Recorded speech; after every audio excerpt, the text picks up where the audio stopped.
Part 1. Blueprints in the Dark. I took the caretaker job because it paid stupid well. $500 a night just to check the perimeter of an old half-built cabin buried deep in Deadwater Forest. No one mentioned the blueprints. The first night I found them spread out on the dining table, huge parchment sheets, crisp despite the cabin's drafts. At first I figured someone left them. Construction notes, weird sketches of stairwells twisting into nothing, but when I returned from my rounds, the blueprints had shifted. New rooms appeared, wrong, impossible ones that stretched off the page like veins. I told myself it was the wind, or mice. Second night, same thing, only this time there was a small statue in the foyer, a stone figure of a boy, maybe 3 feet tall, facing the wall. Wasn't there before. I laughed it off, dragged it outside, locked the door. But in the morning, it was back, facing me. Tonight's my third shift. The forest's dead silent. Blueprints laid out again, this time scribbled over with frantic charcoal marks. Arrows pointing to something under the cabin. I hear stones scraping behind me. Slow. Scraping. Getting closer. I turn. Nothing's there.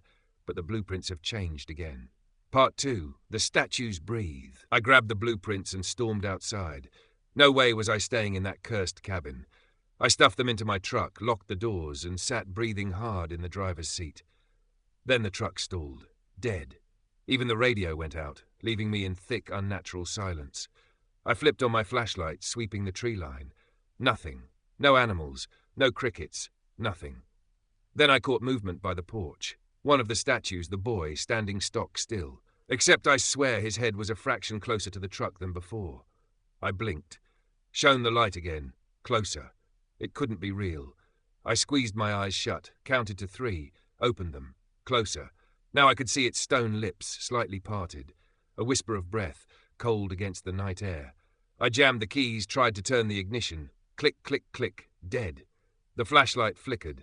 For half a second, the woods were pitch black. When the light came back, there were more statues. Adults, children, dozens crawling out of the trees, all staring at me with hollow, waiting eyes. They only moved when I wasn't looking, and my flashlight was starting to die. Part 3. Beneath the cabin. I shoved the door open and sprinted back to the cabin, flashlight clutched tight. Behind me, I heard the soft shuffle of stone feet dragging across the ground. Inside, I slammed the door, bolted every lock, flipped every light on. The blueprints. I had to understand them. They showed a trapdoor under the kitchen. I tore up the rotting floorboards, heart hammering, and found it. An iron ring embedded in the wood. Footsteps thudded outside. Statues, heavier now, battering the porch. I yanked the trapdoor open and dropped into a tight dirt tunnel, flashlight trembling in my grip. The air reeked of earth, mold, something older. I moved fast. Crawling through the narrow passage, scraping my knees raw. Branching tunnels appeared ahead, and I followed the marks from the blueprints, left, right, left. Behind me I heard the wooden door splinter. They were coming. I slid down a steep shaft, landing hard in a cavern lit by a flickering lantern. In the center stood a massive statue, 10 feet tall, its face twisted in agony. Chains wrapped its arms and legs. On the floor, carved deep in stone, was a single message. Don't look away. My flashlight sputtered. Once, twice, then died. Eyes in the stone. Darkness swallowed everything. I fumbled, slapping the flashlight, willing it to work. I couldn't see, but I could hear them. Statues dragging themselves down the tunnel. Closer, closer. The air felt thicker now, charged, humming against my skin. Then a spark. My flashlight flickered back on for half a second. In that blink, I saw the giant chain statue had shifted.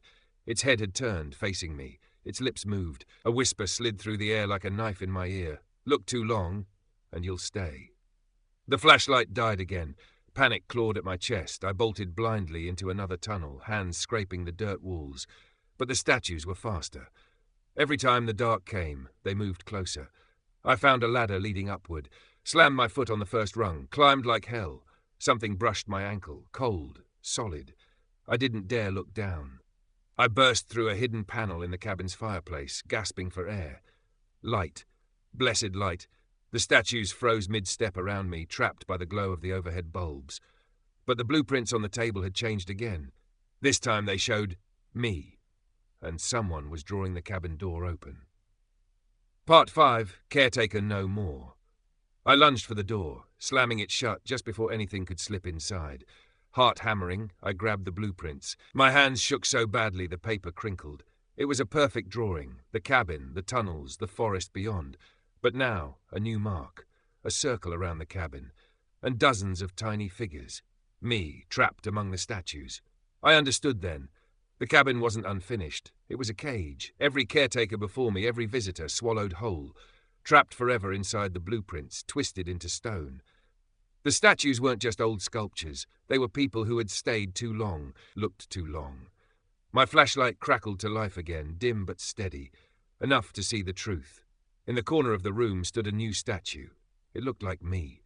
Same jacket, same flashlight, same horror-stricken face.